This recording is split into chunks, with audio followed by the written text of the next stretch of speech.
ndodhur ndonjëherë që historia jote që ti ke rrëfyer në media është abuzuar, është keq interpretuar, ose historia e dikujt tjetër?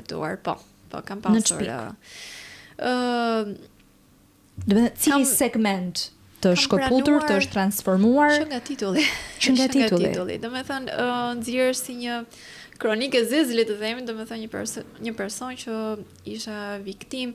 Mund të them që jam viktim e një fatkeqësie, le të themi, do të thënë që ndodhem tashmë në Karrige Merota. Por nuk kisha dalë për atë qëllim aty. Do të thënë kisha dalë për një arsye komplet tjetër. Unë merrem dhe me pikturat.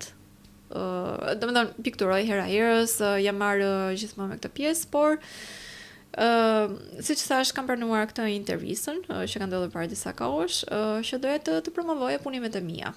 E dija që deri diku do përdorësh fakti që ky person është me Karrige Merota dhe pavarësisht kësaj gjendjeje, mundohesh të bëj punimet. Deri këtu bën sens. Ku e prezanton në atë si kufizuar, po i prezanton me talente.